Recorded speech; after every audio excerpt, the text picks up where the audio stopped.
بسم الله الرحمن الرحيم. الحمد لله رب العالمين والعاقبة للمتقين والصلاة والسلام على سيد الأنبياء والمرسلين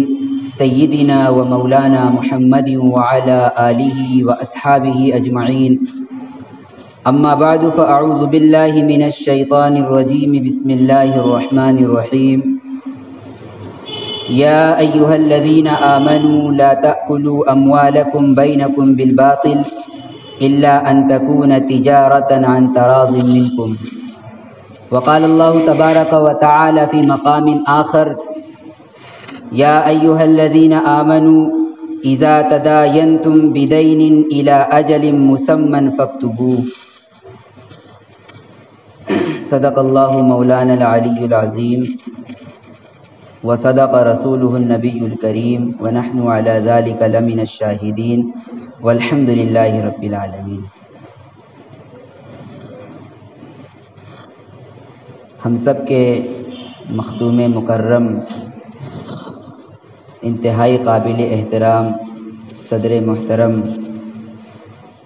واجب التکریم حضرات علماء کرام، بزرگوں، بھائیوں اور نوجوان ساتھیوں، آج کا ہمارا یہ پروگرام ایک جلی اور اس کے تحت کچھ ذیلی عنوانات کے تحت منعقد کیا گیا ہے. جو اصل عنوان ہے وہ ہے سیرت النبی صلی اللہ علیہ وسلم، لیکن ظاہر ہے کہ آپ علیہ الصلاۃ والسلام کی پوری سیرت کو ایک مجمع میں، ایک جلسے میں، 2-4 گھنٹے میں ذکر نہیں کیا جا سکتا. اس لیے ضرورت محسوس ہوئی کہ کچھ خاص عنوان منتخب کر کے اس پر روشنی ڈالی جائے، خاص طور سے سیرت کا وہ پہلو جس سے معاشرے کے اندر حد درجہ بے اعتنائی، بے توجہی، غفلت اور لاپرواہی برتی جا رہی ہے، اس کو سامنے لایا جائے اور اجاگر کیا جائے، تاکہ ہم اللہ کے نبی صلی اللہ علیہ وسلم کی سیرت کی روشنی میں اور آپ کی دی ہوئی ہدایات کی روشنی میں اپنے اعمال کا، اپنے احوال کا، اپنے کردار کا جائزہ لیں اور یہ فیصلہ کر سکیں کہ ہماری زندگی اس نبی کے بتائے ہوئے طریقے کے مطابق گزر رہی ہے یا نہیں گزر رہی ہے، جس نبی سے دل و جان سے محبت کے ہم دعوے دار ہیں اور جس نبی کی ذات پر اور جس نبی کی شان پر مر مٹنے کے لیے ہم ہر وقت تیار رہتے ہیں. چنانچہ آپ نے اگر بینر دیکھا ہوگا عنوان کا، تو اس میں نیچے لکھا ہوا ہوگا تعلیمات نبوت، معاملات و معیشت، یعنی اللہ کے نبی صلی اللہ علیہ وسلم کی تعلیمات، آپ جو دین لے کر آئے ہیں، اللہ کی طرف سے جو شریعت لے کر آئے ہیں، جو آپ کے دنیا میں بھیجے جانے کے مقاصد ہیں. اسے ابھی مجھ سے پہلے عزیزم حضرت مولانا عبداللہ صاحب مظہری نے قرآن پاک کی آیت پڑھی تھی اور اسی کے ضمن میں اس کی کچھ وضاحت فرما رہے تھے کہ اللہ تعالیٰ نے جو ہمارے آقا آخر النبیین، خاتم الانبیاء والمرسلین حضرت نبی اکرم صلی اللہ علیہ وسلم کو دنیا میں بھیجا ہے، تو کیوں بھیجا ہے؟ صرف جشن منانے کے لیے نہیں بھیجا ہے، بلکہ ایک مشن دے کر بھیجا ہے. وہ مشن کیا ہے؟ 4 طرح کے کام آپ کے سپرد فرمائے گئے ہیں. میں اس طرف زیادہ تفصیل میں نہیں جاؤں گا، صرف اجمالاً ذکر کرتا ہوں. هو الذی بعث فی الامیین رسولا منہم، اللہ نے امیین میں، اہل عرب کے اندر، ایک ناخواندہ قوم اور طبقے کے اندر ایک رسول بھیجا. وہ رسول کیوں بھیجے گئے، ان کو کیا احکامات دیے گئے تھے، کیا مشن دیا گیا تھا، اس کو اجاگر فرمایا کہ ان کو مشن یہ دیا گیا تھا کہ وہ اللہ کی کتاب کو، قرآن مجید کی آیات کو پڑھ کر سنائے لوگوں کو. وَيُعَلِّمُهُمُ الْكِتَابَ، صرف کتاب کو پڑھ کر سنا دینا کافی نہیں ہے، بلکہ کتاب اللہ کے اندر، قرآن مجید کے اندر جو احکامات اللہ نے دیے ہیں، ان احکامات کی وضاحت بھی فرمائیں، تشریح فرمائیں، لوگوں کو بتلائیں کہ اللہ کیا چاہتا ہے، کس طریقے سے زندگی گزارنی ہے، کیسے نماز پڑھنی ہے، کیسے روزہ رکھنا ہے، کیسے معاملات کرنے ہیں. یہ تعلیمی کتاب تلاوت قرآن اور تعلیم قرآن دونوں آپ کے ذمہ داری سپرد کی گئی ہے۔ پھر اس کے بعد وَيُعَلِّمُهُمُ الْحِكْمَةَ، حکمت کی بھی تعلیم دیں۔ حکمت سے مراد علماء نے لکھا ہے سنت، یعنی اللہ کے نبی صلی اللہ علیہ وسلم کے جو اقوال ہیں، جو افعال ہیں، جو تقریرات ہیں، وہ ساری کی ساری سنت کے دائرے میں آتی ہے، تو اس کی بھی تعلیم دیں کہ لوگوں کو کیسے زندگی گزارنی ہے، اور ان کی ظاہری صفائی کے ساتھ ساتھ باطنی صفائی کا بھی خیال فرمائیں۔ جس طریقے سے آدمی ظاہری اعتبار سے اپنے کپڑے کو، اپنے بدن کو گندگی سے، غلاظت سے صاف رکھنے کا اہتمام فرماتا ہے، ایسے ہی جو باطنی گندگیاں ہیں، حسد کی گندگی ہے، کبر کی گندگی ہے، ایک دوسرے کے خلاف عداوت کی گندگی ہے، یہ جو باطنی گندگیاں ہیں، باطنی امراض ہے، ان کا بھی تزکیہ فرمائیں، ان سے بھی صاف ستھرا فرمائیں۔ تو یہ مشن دے کر آپ کو بھیجا گیا تھا، اور آپ یہی احکامات لے کر اللہ کی طرف سے مبعوث ہوئے تھے۔ آپ نے وہ باتیں آئی اور آ کر قوم تک پہنچائیں۔ جو بھی چیزیں آپ نے اپنی زبان مبارک سے بیان فرمائی ہیں، اللہ کے جو احکام لوگوں تک پہنچائے ہیں، انہی کو کہا جاتا ہے تعلیمات نبوت۔ آپ کی زبان مبارک سے جو احکامات صادر ہوئے ہیں، وہی تو امت کے لیے تعلیم ہے۔ آپ کا ہر عمل امت کے لیے ایک تعلیم کی حیثیت رکھتا ہے، آپ کا ہر قول امت کے لیے ایک رہنمائے عمل کی حیثیت رکھتا ہے۔ لہذا جو چیزیں آپ نے بیان فرمائی وہ ہیں تعلیمات نبوت۔ پھر اس تعلیمات نبوت میں سے ایک ذیلی عنوان ہے معاملات و معیشت، کہ معاملات کے تعلق سے، معیشت کے تعلق سے اللہ کے نبی صلی اللہ علیہ وسلم نے ہم ماننے والوں کو کیا احکامات دیے ہیں۔ میرے بھائیوں، ہمارا جو دین ہے، یہ جو دین اسلام ہے، یہ صرف نماز روزے کا نام نہیں ہے۔ دین ایک پورے مکمل ضابطۂ حیات کا نام ہے، نظام زندگی کا نام ہے۔ علماء نے اللہ کے نبی صلی اللہ علیہ وسلم کی اس پوری بیان کردہ تعلیمات کا جو خلاصہ نکالا ہے، تو 5 چیزوں کے اندر پورے دین کو تقسیم فرمایا ہے: عبادات، عقائد، معاملات، معاشرت، اور اس کے بعد آخری نمبر پر آتا ہے اخلاقیات۔ یہ دین کے 5 اہم بنیادی ارکان ہیں، بنیادی شعبے ہیں۔ انہی کے ارد گرد پورے دین کا محور ہے، پورا دین انہی 5 چیزوں کے ارد گرد گھومتا ہے، دائرہ کار کے اندر چلتا رہتا ہے۔ آج بڑا مسئلہ یہ پیدا ہو چکا ہے کہ ہم نے غیروں کی طریقے سے دین کو صرف چند چیزوں کے اندر محدود کر دیا ہے، جکڑ کر رکھ دیا ہے۔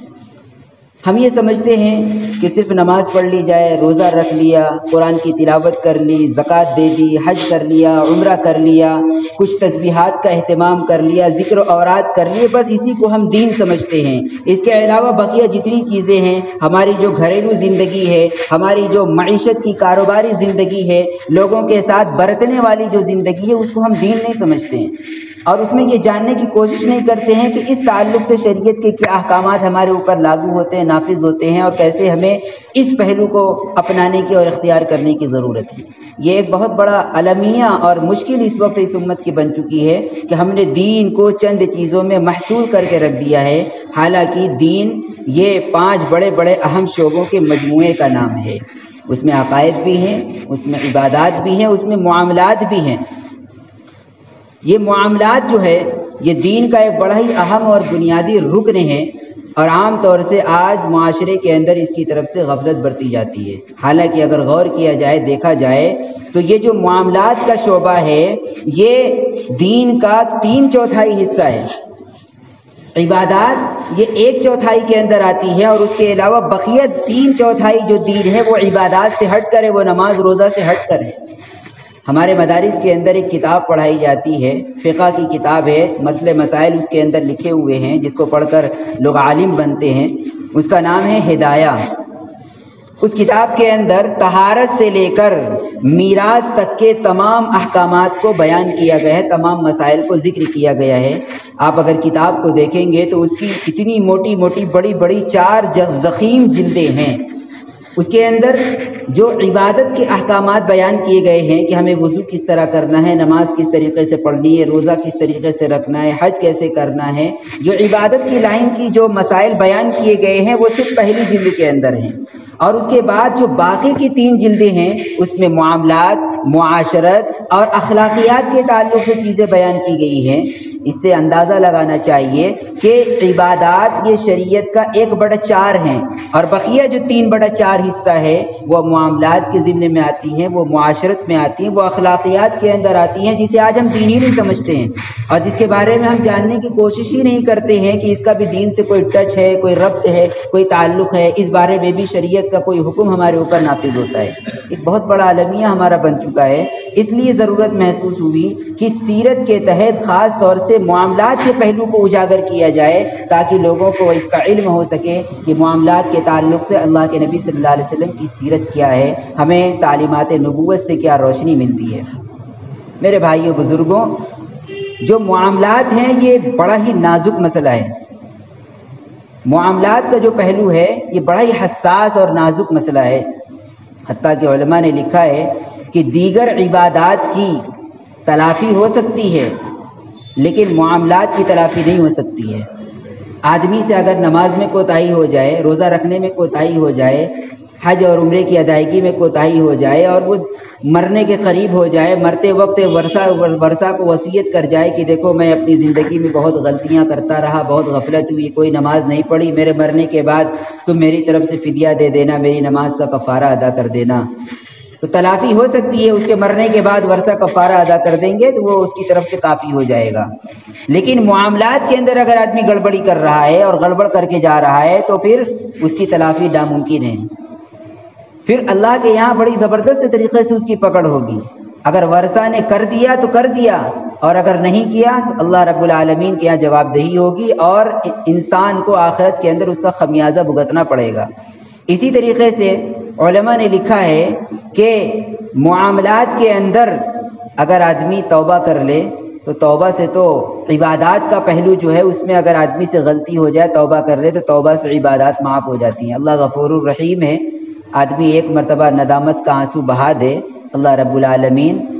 فوراً توبہ قبول فرما لیتے ہیں، پچھلی پوری زندگی کے گناہ کو معاف فرما دیتے ہیں۔ لیکن جو معاملات کا شعبہ ہے اس کے اندر صرف توبہ سے کام چلنے والا نہیں ہے۔ آدمی اگر خالی توبہ کر لے، لوگوں کا حق مار رکھا ہے اور اس کے بعد مسجد میں آ کر 2 رکعت پڑھ کے توبہ استغفار کر لے تو صرف توبہ سے معاملات کی صفائی نہیں ہو سکتی ہے جب تک کہ صاحب حق کا حق ادا نہ کرے۔ آپ اندازہ لگائیے کتنا نازک اور حساس مرحلہ ہے۔ آج لوگ صرف نماز روزے کی وہی دینداری سمجھتے ہیں، اچھے خاصے دیندار سمجھے جانے والے افراد بھی معاملات کے پہلو میں جا کر پھنس جاتے ہیں، گاڑی پھنس جاتی ہے ان کی۔ دیکھنے میں بڑے حاجی ہیں، بڑے نمازی ہیں، لیکن جب معاملات کو ان کی زندگی کو اٹھا کر دیکھا جائے تو نظر آتا ہے کہ کسی کا حق دبا رکھا ہے، کسی کے پیسے روک رکھے ہیں اور کسی کے اوپر ظلم کر رکھا ہے، کسی کا ناحق کی زمین پر ناحق قبضہ کر رکھا ہے۔ حدیث کے اندر اللہ کے نبی صلی اللہ علیہ وسلم فرماتے ہیں کہ اے صحابہ کرام اتدرون مل مفلس، کیا تم جانتے ہو میری امت کا مفلس کون ہے؟ تو صحابہ نے عام ضابطے کے مطابق جواب دے دیا کہ اللہ کے رسول ہم تو مفلس،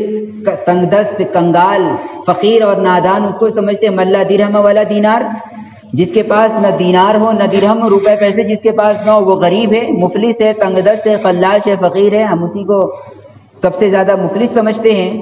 آپ نے فرمایا نہیں، یہ تو ظاہری اعتبار سے دنیاوی لحاظ سے مفلس ہے، لیکن میں جس مفلس کی بات کر رہا ہوں وہ آخرت کے لحاظ سے مفلس ہوگا۔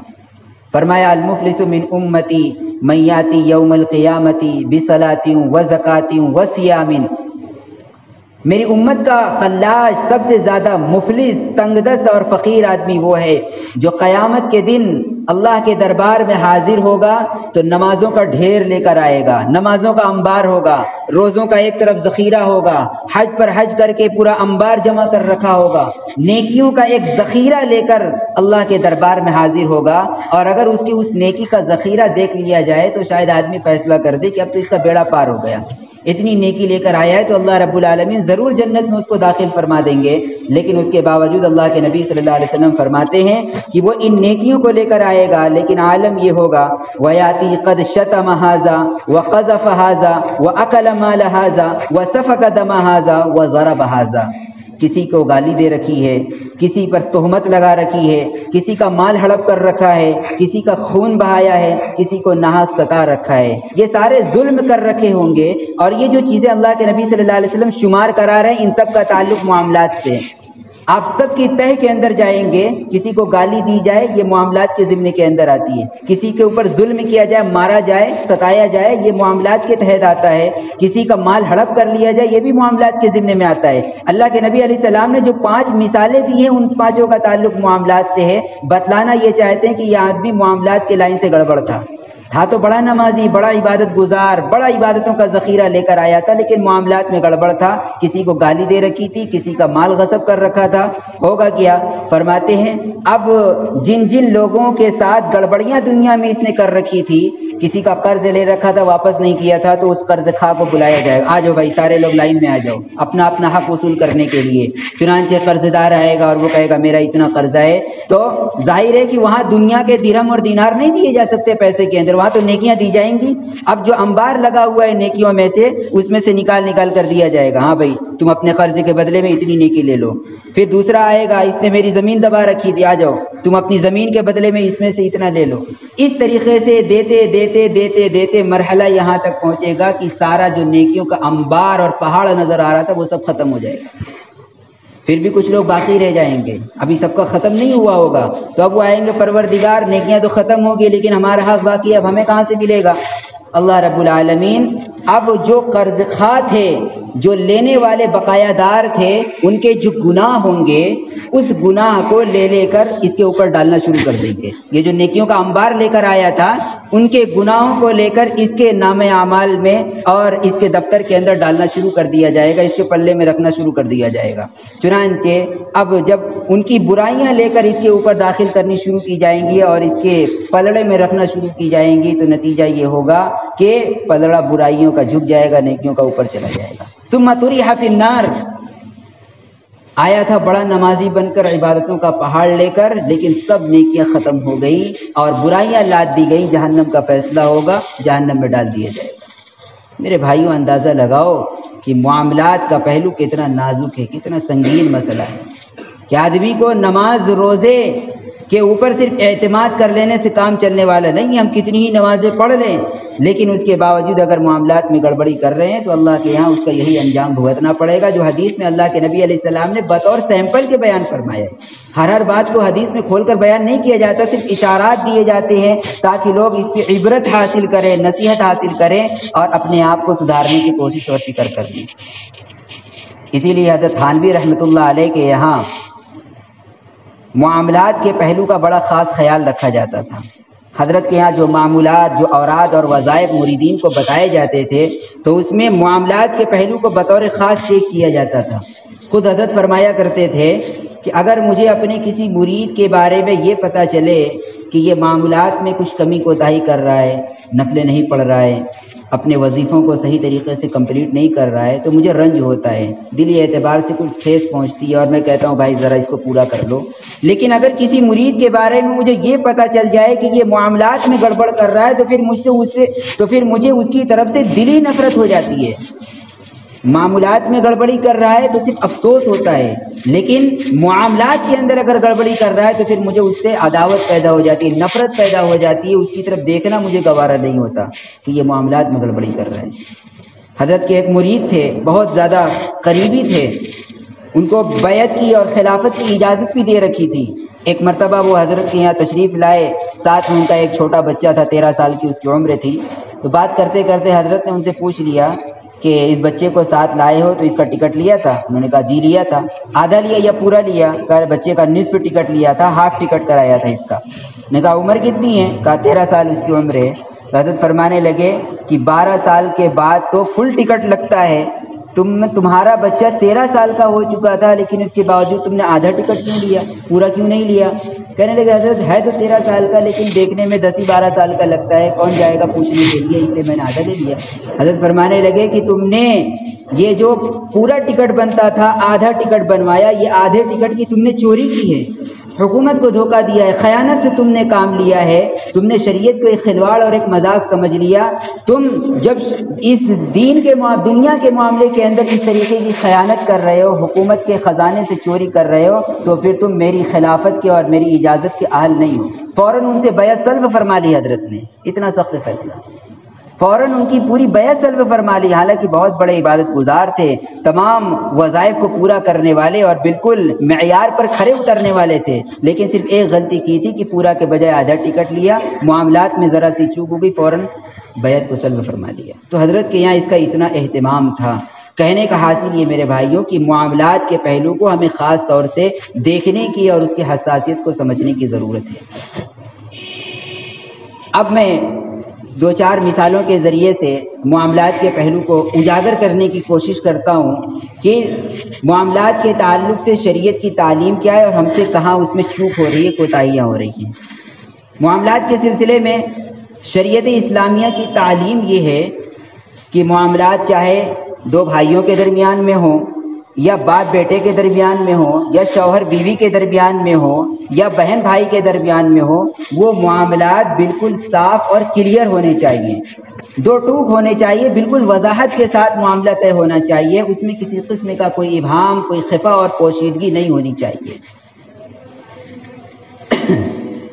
اگر کسی قسم کا کوئی ابہام پایا جا رہا ہے، کوئی خفا اور پوشیدگی پائی جا رہی ہے، تو اس کو دور کرنا چاہیے، اس کو عام کرنا چاہیے۔ آج ہمارا سارا معاشرہ اس بات سے بھرا پڑا ہوا ہے کہ ہمارے درمیان جو معاملات ہوتے ہیں، مثال کے طور پر باپ بیٹوں کے درمیان کاروبار ہو رہا ہے، بیٹا باپ کے ساتھ کاروبار میں شریک ہے، تعاون کر رہا ہے، تو اس کی حیثیت متعین نہیں ہوتی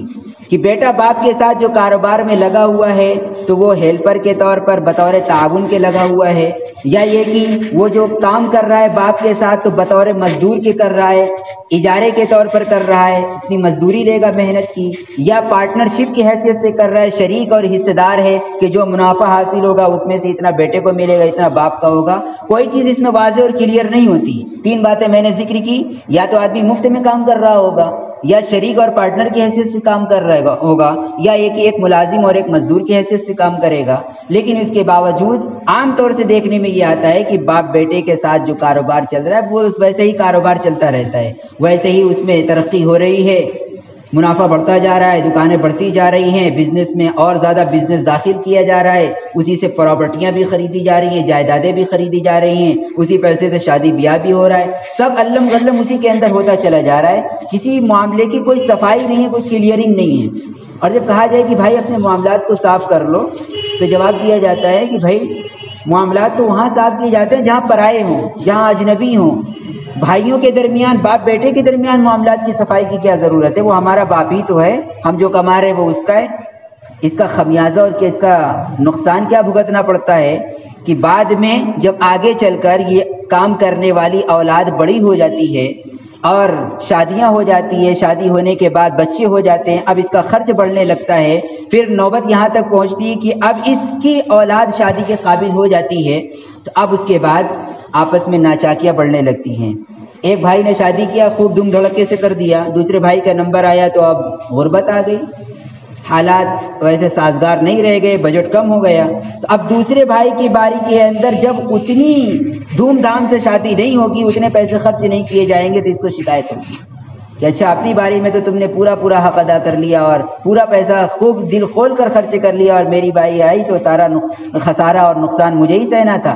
ناچاکیاں بڑھنے لگتی ہیں، نا اتفاقیاں پیدا ہونے لگتی ہیں، آپس میں ایک دوسرے کے خلاف دل کے اندر قدرتیں پیدا ہونے لگتی ہیں۔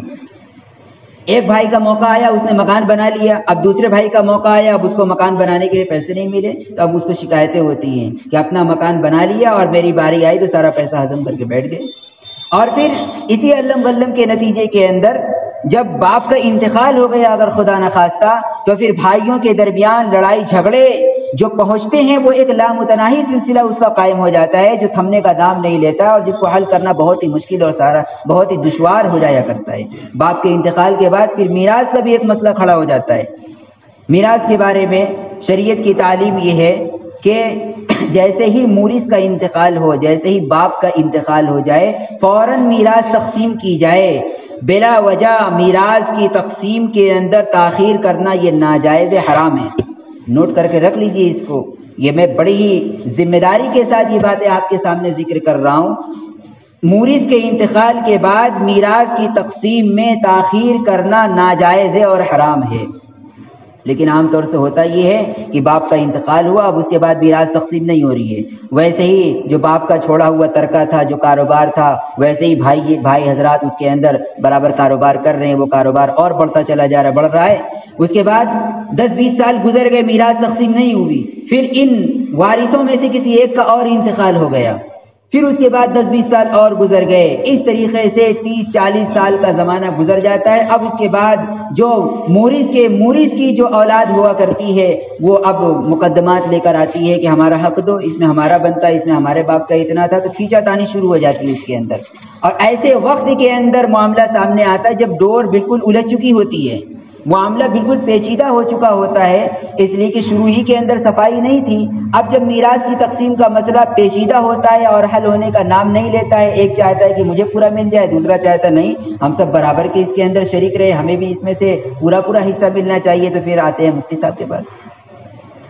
اب ایسے وقت میں بیچارے مفتی صاحب کیا حل پیش فرمائیں گے؟ ان کے لیے تو سب سے پہلے یہی کلیئر کرنا بہت مشکل ہوتا ہے کہ یہ جو اصل سب سے پہلے مرنے والے کی میراث تھی، تو یہ پوری کی پوری اس کی میراث تھی یا اس میں دوسروں کا بھی حصہ تھا؟ جو بیٹے اس وقت موجود تھے انہوں نے باپ کے ساتھ پارٹنر کی حیثیت سے کام کیا تھا یا ملازم کی حیثیت سے کام کیا تھا یا مفت میں کام کیا تھا؟ پہلے یہ تو متعین ہو، تبھی تو پتہ چلے گا کہ اصل مرنے والے باپ کا ہے کتنا مال۔ اس کو پتہ لگانا انتہائی مشکل ہوتا ہے۔ پھر اس کے بعد جب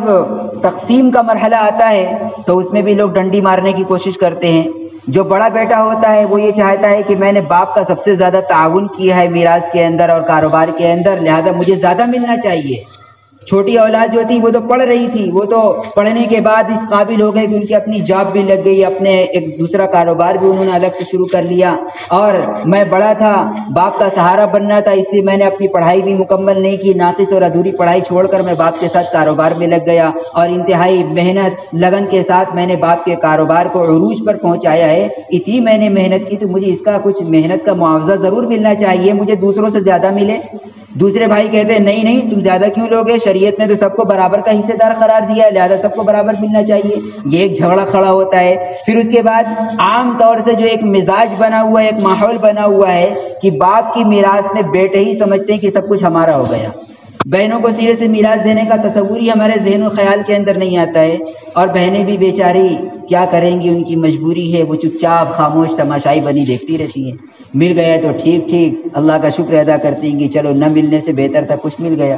وہ بھی ایسے ہی بس علم گلم دے دیا جاتا ہے بڑے احسان جتا کر کہ تمہارا بنتا تو نہیں تھا کچھ، لیکن ہم اپنی طرف سے دے رہے ہیں، بہت محبت کا اظہار کر رہے ہیں۔ حالانکہ شریعت کا حکم یہ ہے کہ باپ کی میراث میں جس طریقے سے بیٹے حصے دار ہیں اسی طریقے سے بیٹیاں بھی حصے دار ہیں، ان کے حصے متعین ہیں کہ بیٹے کو ڈبل ملے گا اور بیٹی کو سنگل ملے گا، لیکن وہ بھی حصے دار ہے۔ مگر عام طور سے ماحول کیا ہے، معاشرہ میں جو خیالات پائے جا رہے ہیں، تصورات پائے جا رہے ہیں، وہ کیا ہے کہ صرف ہمارا ہی ہے، بہنوں کو دینے کا کوئی تصور نہیں پایا جاتا، الا ماشاء اللہ کہ جو بہت دیندار ہو، بہت صالح ہو، علماء کا صحبت یافتہ ہو، وہ تو دینے کے اہتمام کرتے ہیں، لیکن ایسے لوگ بس کچھ پرسنٹیج کے اندر ہے، بقیہ جو ایک بڑا طبقہ ہے اس کے اندر یہ خرابی پائی جاتی ہے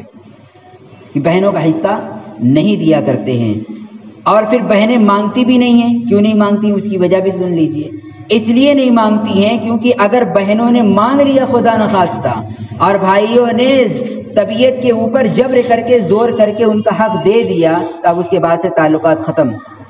بالکل کاٹو کاٹ ہو گئی۔ اب اس کے بعد کوئی رشتہ داریاں نہیں رہیں گی، کوئی اپنے یہاں ضیافت نہیں ہوگی، بہنوں کو گھر میں آنے نہیں دیا جائے گا، بلایا نہیں جائے گا، سارے تعلقات ختم کر لیے جاتے ہیں۔ تو بہنیں بیچاری یہ دیکھتی ہیں کہ میرا نانیال، میرا گھرانہ نہ چھوٹ جائے، میرے باپ کے گھر کا آنا جانا نہ چھوٹ جائے، اس لیے چلو نہیں دیتے ہیں، چھوڑ دو۔ لیکن کم سے کم آنا جانا باقی رہے، اس لیے نہ مانگو، اس لیے وہ اپنا منہ بند رکھتی ہیں تاکہ میرا آنا جانا نہ بند ہو جائے۔ اس نیت کے ساتھ اپنی مجبوری کے تحت وہ اپنے منہ کو بند رکھتی ہیں، تو وہ تو اپنا حق چھوڑ رہی ہے مجبوری کی وجہ سے، ان کی مجبوری سے فائدہ اٹھا کر ان کے حق کو غصب کر لینا اور ان کا حق مار لینا، یہ شریعت کی نظر میں ناجائز ہے، حرام ہے، یہ معاملات کی حق تلفی کے اندر داخل ہے۔ اللہ رب العالمین کے یہاں جب کل قیامت میں پہنچیں گے تو اسی طریقے سے وہ قرض دار بن کر اور قرض خواہ بن کر ہمارے سامنے آئے گی وہ بہن ہماری، اور اللہ سے مطالبہ کرے گی اس نے میراث میں سے مجھے حصہ نہیں دیا تھا۔ اس وقت مال و دولت نہیں دی جا سکے گی، وہاں پھر نیکیاں دی جانے لگیں گی۔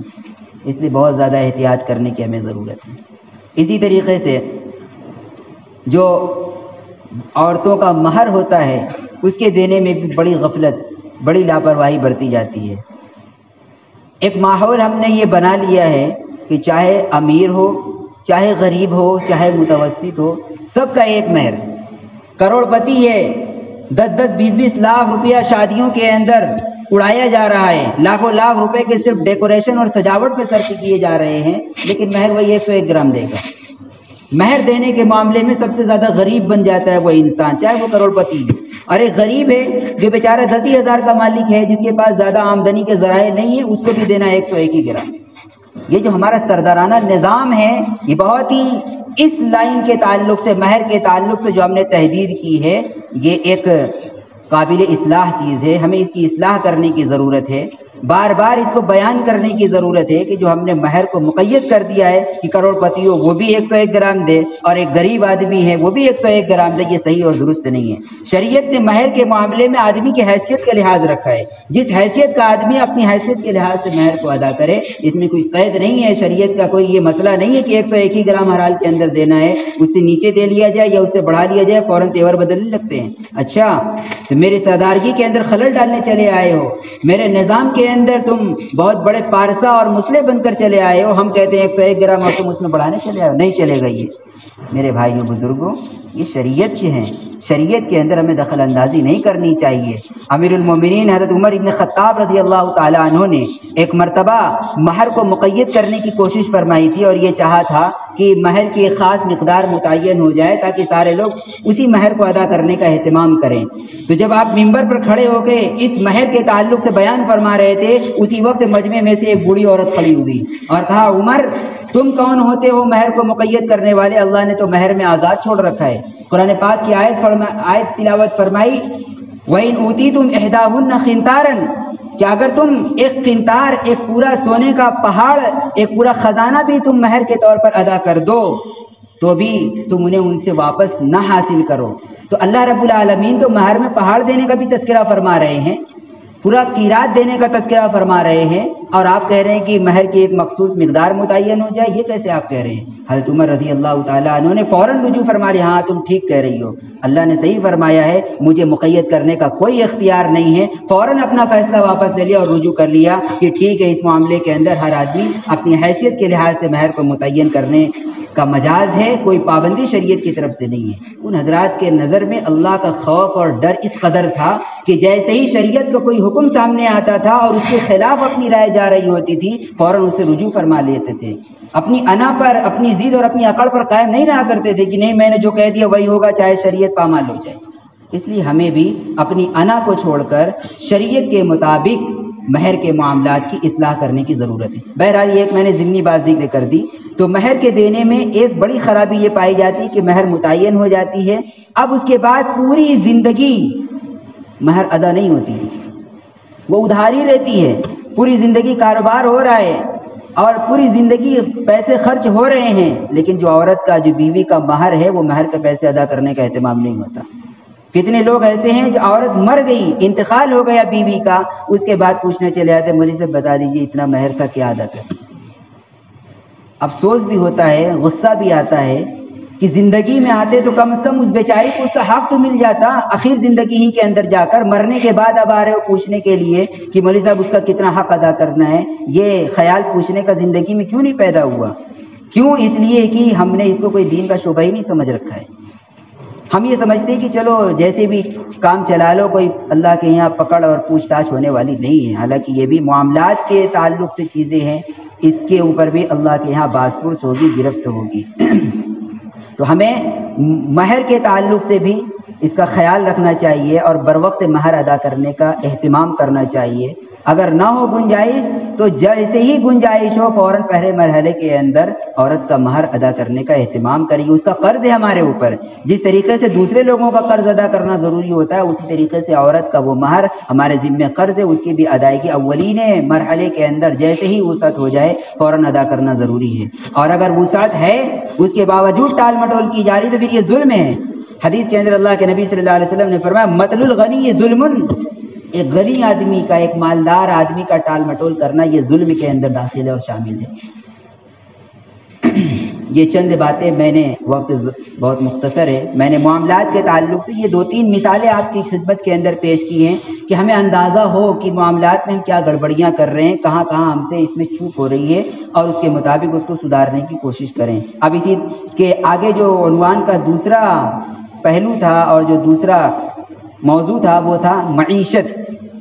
معیشت یہ بھی کوئی الگ سے چیز نہیں ہے، یہ بھی معاملات کا ایک خاص شعبہ ہے، معاملات ہی کے قبیل سے ایک چیز ہے معیشت۔ معیشت کا معنی یہ ہے کہ جو ہم اپنی دنیاوی ضروریات پوری کرنے کے لیے جو کماتے ہیں، لوگوں سے جو لین دین کرتے ہیں، آپس میں خرید و فروخت کرتے ہیں، اس کے اندر شریعت کی تعلیمات کیا ہیں، شریعت کی ہدایات کیا ہیں، کیسے ہمیں لوگوں کے ساتھ خرید و فروخت کا معاملہ کرنا چاہیے، مال کیسے حاصل کرنا چاہیے، اس سلسلے میں بھی سیرت سے ہمیں کیا رہنمائی ملتی ہے، اس پر بھی ہمیں خاص اہتمام اور توجہ دینے کی ضرورت ہے۔ اس سلسلے میں سمجھنا یہ چاہیے کہ مال حاصل کرنا یہ شریعت کی نظر میں کوئی بری چیز نہیں ہے۔ شریعت کا حکم ہے کہ مال کماؤ، مال حاصل کرو۔ اگر مال حاصل نہیں کیا جائے گا تو پھر اس کے نتیجے میں انسانی ضروریات کیسے پوری ہوں گی؟ اللہ نے مال کو انسانی ضروریات کے پورے ہونے کا ایک ذریعہ بنایا ہے۔ قرآن مجید میں مال کو قیامت للناس فرمایا گیا ہے کہ یہ لوگوں کی زندگی کے ضروریات زندگی کی فراہمی کا ایک ذریعہ ہے۔ مال کوئی بری چیز نہیں ہے۔ عام طور سے لوگوں کے ذہن کے اندر یہ تصور ہے، لوگ یہ سمجھتے ہیں، خاص طور سے جن کو نیکیوں کا ذرا حیضہ ہو جاتا ہے، تقوی کا حیضہ ہو جاتا ہے، تو وہ مال کو بہت ہی گری ہوئی حقارت کی نگاہ سے دیکھنے لگتے ہیں اور سمجھتے ہیں کہ بس مال کمانا یہ دنیا داروں کا کام ہے۔ مال کمانا یہ دنیا داری نہیں ہے، مال کو فضل کہا گیا ہے۔ سورہ جمعہ میں اللہ نے فرمایا وَابْتَغُوا مِن فَضْلِ اللَّهِ، مال یہ اللہ کا فضل ہے، مال کو خیر سے تعبیر کیا گیا ہے۔ قرآن مجید کے اندر آیت ہے، فرمایا گیا قُلْ مَا أَنفَقْتُم مِّن خَيْرٍ يَسْأَلُونَكَ مَاذَا يُنفِقُونَ، لوگ آپ سے آ کر پوچھتے ہیں کیا خرچ کریں، قُلْ مَا أَنفَقْتُم مِّن خَيْرٍ، آپ فرما دیجئے جو خیر تم خرچ کرو، خیر سے مراد ہے مال، تو مال کو خیر کہا گیا ہے، مال کو اللہ کا فضل کہا گیا، مال کو لوگوں کی ضروریات زندگی کی فراہمی کا ذریعہ قرار دیا گیا ہے۔ اس لیے مال کمانا شریعت کی نظر میں کوئی بری چیز نہیں ہے، آدمی مال کمائے، خود کمائے۔ اگر مال کمانا شریعت کی نظر میں برا ہوتا تو پھر قرآن مجید کے اندر ہمیں مال کے تعلق سے دعا مانگنے کی ہدایات نہ دی گئی ہوتی۔ قرآن مجید میں ایک دعا ہمیں سکھلائی گئی ہے، ربنا آتینا فی الدنیا حسنہ وفی الآخرۃ حسنہ وقنا عذاب النار۔ ہم سب ہر نماز کے اندر یہ دعا مانگتے ہوں گے۔ کیا ترجمہ ہے؟ اے ہمارے پروردگار ہمیں دنیا میں بھی حسنہ عطا فرمائیے، بھلائی عطا فرمائیے۔ آپ علماء سے پوچھ لیجئے کہ یہاں حسنہ سے مراد ہے اللہ تعالیٰ سے تمام چیزوں کا سوال کرنا، ان تمام چیزوں کے اندر جو بھلائی کی چیزیں وہ سوال ہے، اس میں مال بھی داخل ہے۔ اللہ سے مال کی طلب کی جا رہی ہے، دعا مانگی جا رہی ہے، اللہ پروردگار ہمیں دنیا کے اندر بھی بھلائی عطا فرمائیے۔ یہ مال کو حسنہ سے تعبیر کیا گیا۔ اسی طریقے سے اللہ کے نبی صلی اللہ علیہ وسلم دعا فرمایا کرتے تھے، اللہم انی اسألک رزقا حلالا طیبا، اے اللہ میں آپ سے حلال اور پاکیزہ روزی مانگتا ہوں۔ اگر مال کمانا کوئی بری چیز ہوتی تو ہمارے پیغمبر علیہ الصلوۃ والسلام اللہ سے اس کا سوال نہ فرماتے، اس کی دعا نہ فرماتے۔ اس لیے مال کو تو کمانا چاہیے، اور خاص طور سے اس دور کے اندر، جس دور میں ہم گزر رہے ہیں، اس دور میں مسلمانوں کے لیے معاشی اعتبار سے مضبوط اور مستحکم ہونا بہت ضروری ہے، بہت ضروری ہے۔ حضرت سفیان ثوری رحمۃ اللہ علیہ جو بڑے جلیل القدر ائمہ میں سے گزرے ہیں، بزرگان دین میں سے ہیں، 8ویں صدی ہجری کے بڑے مشہور و معروف محدث اور عالم دین گزرے ہیں، وہ فرمایا کرتے تھے کہ پرانے زمانے کے اندر مال کو ایک بری نظر سے دیکھا جاتا تھا، برا سمجھا جاتا تھا، اور لوگ یہ سمجھتے تھے کہ مال کمانا یہ اچھی چیز نہیں ہے۔ کان المال فیما مضی یکرہ، جب پرانا دور تھا، اپنے دور سے پہلے کی وہ بات کر رہے ہیں کہ ہم سے پہلے کے زمانے کے اندر مال کو لوگ برا سمجھتے تھے، مال حاصل کرنے کو اچھا نہیں سمجھتے تھے۔ کیوں؟ اس لیے کہ اس زمانے کے اندر لوگوں کے اندر زہد تھا، قناعت تھی، اور جتنا مل جائے اسی پر لوگ صبر کر کے بیٹھ جایا کرتے تھے، زیادہ دل کے اندر ہوس نہیں تھی، اور ضروریات زندگی کو پورا کرنے کے لیے زیادہ داعیہ اور شوق دلوں کے اندر نہیں تھا۔ نیکی کا، صلاح کا، تقوی کا، خیر کا وہ دور اور وہ زمانہ تھا۔ مزید یہ کہ اس دور کے اندر جو آدمی غریب ہو، فقیر ہو، مالی لحاظ سے کمزور ہو، اس کو دوسرے لوگ حقارت کی نگاہ سے، ذلت کی نگاہ سے نہیں دیکھا کرتے تھے۔ پھر تیسری بات یہ فرمائی کہ اس دور کے اندر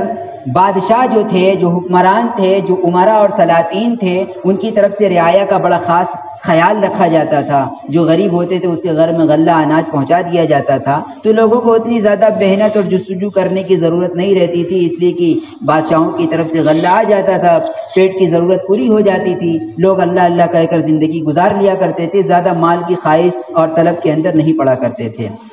لیکن فرماتے یہ وہ دور تھا۔ فَأَمَّا الْيَوْمُ فَهُوَ تُرْسُ الْمُؤْمِنِ، یہ بڑا خاص جملہ ہے جو غور سے سننا چاہیے۔ فرماتے آج کی ڈیٹ میں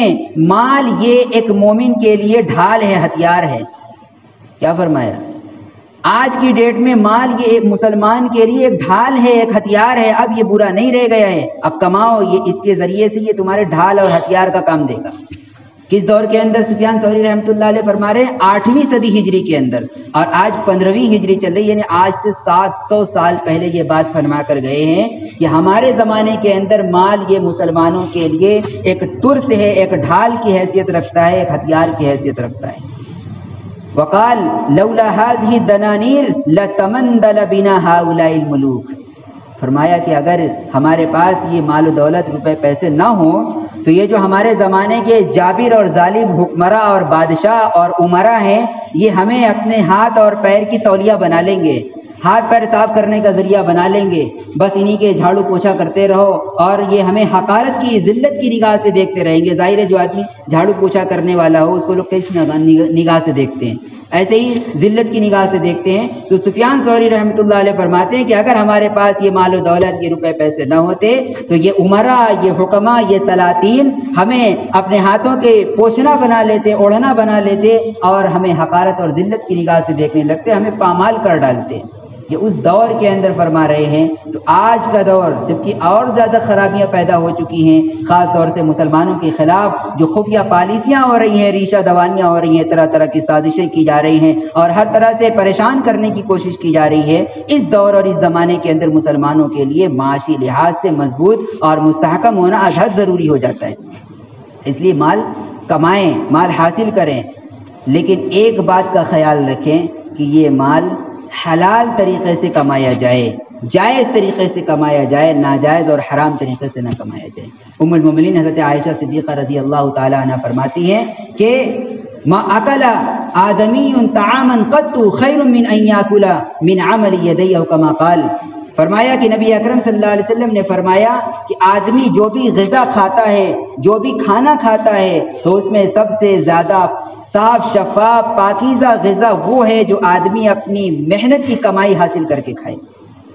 اس لیے محنت کرنا چاہیے، کوشش کرنا چاہیے، مال حاصل کرنے کے لیے تگ و دو کرنا چاہیے، لیکن خیال اس بات کا رکھا جائے کہ مال حلال طریقے سے حاصل ہو، حرام طریقے سے حاصل نہ ہو۔ اب مال حاصل کرنے کے لیے آدمی کوئی بھی جائز ذریعے ملازمت اختیار کر لے، کوئی بھی پیشہ اختیار کر سکتا ہے جو شرعی لائن سے غلط نہ ہو، آدمی کو اس کا اختیار ہے، چاہے تو زراعت میں چلا جائے، ملازمت میں چلا جائے، تجارت میں چلا جائے، لیکن علماء نے لکھا ہے، حضرت شیخ الحدیث مولانا محمد زکریا صاحب رحمۃ اللہ علیہ نے لکھا ہے کہ جتنے بھی کاروبار کے اور مال حاصل کرنے کے پیشے ہیں ان میں سب سے زیادہ بابرکت اور سب سے اعلیٰ اور سب سے افضل جو ہے وہ تجارت کا پیشہ ہے۔ تجارت، بزنس، یہ سب سے بابرکت ذریعہ ہے مال حاصل کرنے کا۔ اس لیے تجارت کے تعلق سے خاص طور سے جو طبقہ یہاں پر موجود ہے، بنارس کے رہنے والے جو لوگ حضرات ہیں وہ اکثر تاجر پیشہ حضرات ہیں۔ اللہ نے ہمیں بڑا ہی خیال فرمایا ہے، بڑی رحمت اللہ کی ہمارے اوپر ہوئی، نظر کرم ہوئی ہے کہ اللہ نے ہمیں مال حاصل کرنے کے سب سے بابرکت ذریعے کے ساتھ منسلک اور وابستہ فرمایا ہے، تجارت کے پیشے کے ساتھ ہمیں جوڑا ہے۔ آپ جانتے ہیں کہ یہ تجارت کوئی نئی چیز نہیں ہے، حضرات صحابہ کرام کے دور سے تجارت ہوتی چلی آ رہی ہے۔ حضرت ابوبکر صدیق رضی اللہ تعالیٰ عنہ اور بھی صحابہ کرام میں تفصیل ذکر کرنا نہیں چاہتا ہوں، صرف بتلانا یہ ہے کہ تجارت کے بڑے ہی اچھے ثمرات مرتب ہوتے ہیں۔ اگر آدمی تجارت حلال طریقے سے کرے، شریعت کے اصول اور ضوابط کو پیش نظر رکھتے ہوئے کرے تو اس کے بڑے ہی اچھے ثمرات اور نتائج مرتب ہوتے ہیں۔ پوری اسلامی تاریخ کو اگر آپ اٹھا کر دیکھیں گے تو دنیا میں جہاں جہاں بھی اسلام پھیلا ہے اور اسلام کی شمع پہنچی ہے وہاں پر وہ تجارت کے ذریعے سے پہنچی ہے۔ حضرات صحابہ کرام کوئی تلوار لے کر نہیں پہنچ گئے تھے کہ چلو کلمہ پڑھو ورنہ بھی قتل کر دیں گے، بلکہ وہ ایک قافلہ بنا کر بزنس کے لیے، تجارت کے لیے انہوں نے ملکوں کا سفر کیا، وہاں گئے ہیں، وہاں کے لوگوں سے انہوں نے جا کر خرید و فروخت کیے، معاملات کے لین دین کیے ہیں۔ ان کے اس حسن معاملات کو دیکھ کر، ان کی تجارت کی صفائی کو دیکھ کر، اخلاق کو دیکھ کر لوگوں نے سوچا یہ جس مذہب کے ماننے والے اس مذہب کی اتنی اچھی تعلیم ہے تو ہم اس مذہب کو کیوں نہ اختیار کریں۔ لہذا ان کے اس عمل کو دیکھ کر، اس کردار کو دیکھ کر، ان کی اس تجارت کے ذریعے سے لوگ حلقہ در حلقہ، جوک در جوک اسلام کے اندر داخل ہو گئے۔ تو تجارت بڑی ہی بابرکت چیز ہے، اس کے ذریعے سے اسلام کی فروغ ہوتا ہے، نشو و نما ہوتی ہے، بشرطے کہ ہم شرعی اصول و ضوابط کا لحاظ فرمائیں۔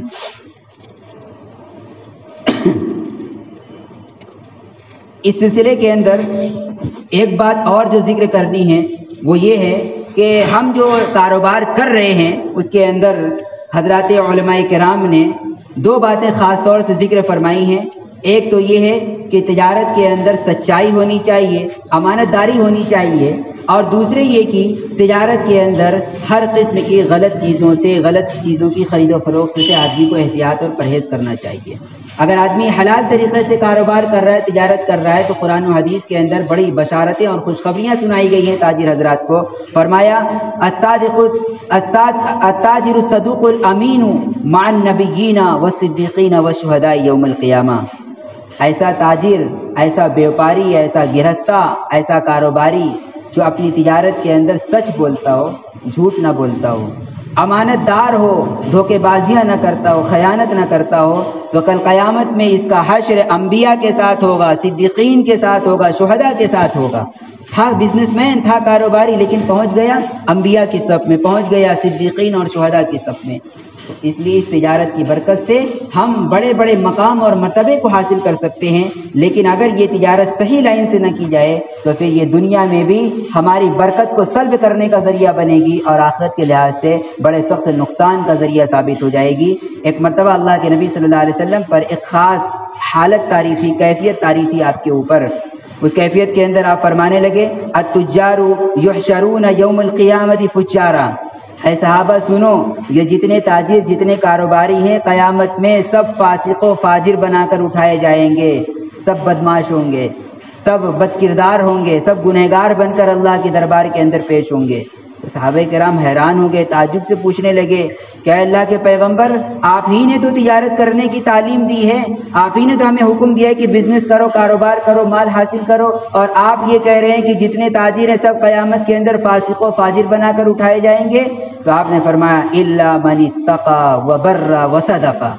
ہاں، اکثریت کا یہی حال ہے، مگر یہ کہ جو تقوی اختیار کرے اور جو نیکی اختیار کرے اور جو اپنے معاملات کے اندر سچائی اور امانت داری کا خیال فرمائے تو وہ تو انبیاء اور صدیقین کے زمرے میں ہوگا، ورنہ عام جو تاجر ہوں گے وہ فاسق و فاجر اور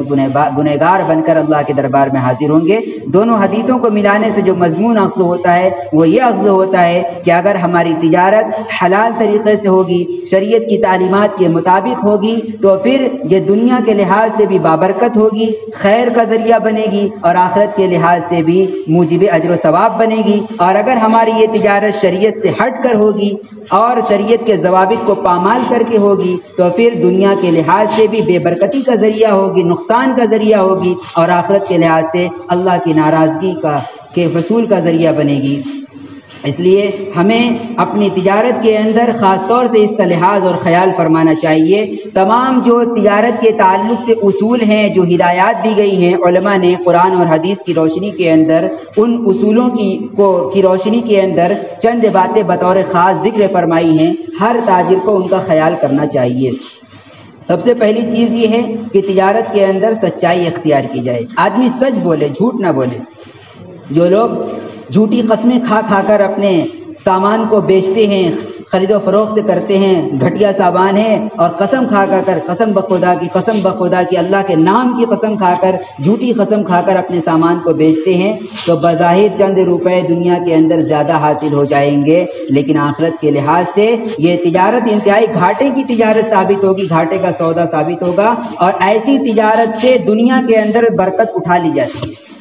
دنیا کے اندر سے برکت اٹھا لی جاتی ہے۔ حدیث کے اندر اللہ کے نبی صلی اللہ علیہ وسلم فرماتے ہیں فَإِن صَدَقَا وَبَيَّنَا بُورِكَ لَهُمَا فِي بَيْعِهِمَا وَإِن كَتَمَا وَكَذَبَا مُحِقَتْ بَرَكَةُ بَيْعِهِمَا۔ بخاری شریف کی روایت ہے، آپ نے فرمایا اگر تاجر پیشہ حضرات سچ بولیں اور اپنے سامان کے اندر جو بھی کمیاں ہیں، خامیاں ہیں، اس کو صحیح طریقے پر بیان فرما دیں، تو پھر ان کی خرید و فروخت میں، ان کی تجارت میں اللہ کی طرف سے برکت ڈال دی جاتی ہے۔ اور اگر جھوٹ بولیں، سامان کے عیب کو چھپائیں، گھٹیا مال تھا عمدہ بنا کر بیچنے لگے، نقلی مال کو اصلی بتا کر کسٹمر اور گاہک کو بیچ دیا، دھوکہ سے، خیانت سے کام لیا، تو فرماتے ہیں محقت برکت بیعہما، پھر اس خرید و فروخت کی، اس تجارت کی برکت ختم ہو جاتی ہے۔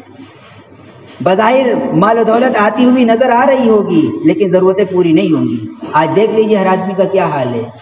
پہلے جیسے کاروبار نہیں رہ گئے ہیں۔ ہمارے باپ دادا کے زمانے کے اندر لوگ غریبی کے اندر رہا کرتے تھے، لیکن دل کا اطمینان اور سکون حاصل تھا، ہر ایک کی ضرورتیں پوری ہوتی رہتی تھی، کسی کی زبان پر شکوہ اور شکایت نہیں رہتا تھا۔ لیکن آج کاروبار پہلے کے مقابلے میں بہت بڑھ چکا ہے، لوگوں کی آمدنی پہلے کے مقابلے میں 10 گنا بڑھ چکی ہے، لیکن اس کے باوجود ہر وقت زبان پر شکایت رہتی ہے، ضرورت پوری نہیں ہو رہی ہے، بڑا نقصان میں چل رہے ہیں، بہت زیادہ مندہ چل رہا ہے کاروبار کے اندر۔ یہ سب کے سب ہماری اس بددیانتی کا نتیجہ ہے جو ہم نے کاروبار کے اندر داخل اور شامل کر رکھی ہے۔ اس لیے اگر چاہتے ہیں کہ ہمارے کاروبار میں برکت ہو، سب سے پہلی چیز سچائی کو اختیار کیجیے، جھوٹ بولنے سے پرہیز کیجیے۔ اسی طریقے سے دوسری چیز ہے سامان کے عیب کو نہ چھپانا،